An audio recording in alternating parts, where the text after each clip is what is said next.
Your academic intervention or instructional strategy narrated PowerPoint is worth 100 points. This narrated PowerPoint will guide you through this project, but make sure you consider the rubric available on Blackboard as you complete your assignment. Your first slide should contain the name of your strategy or intervention as the title and your name and course number as the subtitle. For this project, you can choose to present on an academic intervention, which is applicable to a single subject area, or an instructional strategy, which can be applied across subject areas. Your textbook, IRIS modules, and assigned journal articles are great resources to help you choose a topic. Example interventions are reading mastery and corrective reading, or collaborative strategic reading, which are interventions specific to reading instruction. Some example strategies are peer-assisted learning strategies, graphic organizers, and mnemonics. These strategies can be applied across subject areas, reading, writing, and math. Now, if you choose an instructional strategy to present on, you can choose to focus on the strategy in general, so graphic organizers and how they can be used across subjects, or that strategy for a specific subject area, such as the use of Paltree for written expression. You'll need to find, read, and reference 5 scholarly sources such as journal articles and books, but you may also incorporate information you learned from course materials I supplied, such as videos and IRIS modules. To complete this project, you will need Microsoft PowerPoint software and a microphone for your computer. If you do not have the appropriate software, please email as soon as possible so we can brainstorm a solution. UTSA students can download Microsoft Office free of charge. For this presentation, I recommend using the following presentation order: intervention description, intervention effectiveness, and instructions for implementation. However, if a different order makes more sense to you, please feel free to use your own format. I want this presentation to be professional. That means you need to keep your slides brief in their appearance. Your slides should contain bullets, not paragraphs. The narrated portion of this presentation will fill in the blanks left by the bullets. I recommend writing out what you want to say in the notes section of the slide, then reading it when you record the audio. Believe me, it saves you time.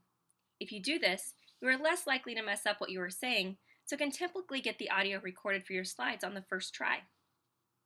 To record your presentation, select Slideshow and then Record Slideshow to record as if it is a presentation. Then, read the notes you made as you click through each of the slides. PowerPoint will save your timing and your narration. You can then save it as a PowerPoint show or export it as a video file to upload to YouTube. The following videos will walk you through the technical aspects of this project.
Now, we are getting into the meat of the presentation. You need to describe the intervention. This section will likely require anywhere from 2 to 5 slides. This isn't a rule, it's just a recommendation. For this section, tell me about the intervention. What is it? What is the purpose of the intervention? What have others done to implement this intervention? What types of students is it typically implemented with? Are they elementary age, high school, preschool? Where are these students accessing the intervention? Is it a home-based intervention, school, special education classroom, or general education classroom? Is it something appropriate for the clinic? You'll get most of this information from the introduction or literature review section of your articles, but some of it might also come from the methods, especially the information that relates to the participants and settings. Include visuals. There might be charts or graphs or pictures that go along with this intervention. Include them in your presentation if they exist, and remember to talk about them in your narration. Cite the sources from which you get your information using in-text citation format. You'll need to look at your APA manual for this project. However, if you have questions related to the citation of a specific source, such as a website or video, email me. I know these are difficult sources to cite. Remember, you need to have a minimum of 5 scholarly sources for this project. You'll likely have more than 5 total sources, though, if you're citing any videos, websites, or IRIS modules. The section on intervention effectiveness will be somewhat brief. You'll likely only need 1 to 3 slides for this information. You've read a few articles about the intervention. Now, I want you to tell me how effective it is. You should always consider how effective an intervention has been with your target population before you implement that intervention. Look at the results section of your articles. Talk about the data collection process. How did the authors evaluate effectiveness of the intervention or strategy? Was it a pre-post test of some sort? Was there permanent product data collected and analyzed? Was it a single subject study that took frequent data using duration, frequency, or interval recording? Now tell me about student improvement. Did they improve? How much improvement was there? Was it 1 grade level, 2 grade levels? What kind of improvement was it? Reading comprehension, reading fluency, overall reading?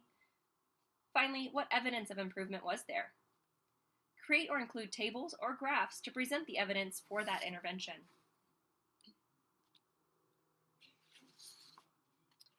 The instructions for implementation is my favorite part of the presentation. You're going to explain how to implement the intervention. Think of this as a short workshop that presents instructions for implementation to other teachers or clinicians. Be detailed and visual. I need to hear and see what I need to do to include this intervention or strategy in my classroom. How would I implement this intervention? What do I do? Show me what forms, teacher resources, or student resources are needed for this intervention. You might even include a video demonstrating a student using the strategy or a teacher or clinician implementing your intervention. Most likely, you'll need to go to some internet sources to find these resources. Cite your sources. This section of your presentation will likely require 5 to 10 slides. Break your instructions up into chunks. You will not be able to teach me how to implement an intervention or strategy and show me examples of implementation on one slide. Finally, finish your presentation up with a reference list. This must be in APA format. I hope you enjoy completing this project. It's fun to do. Please email me as soon as possible if you have any questions.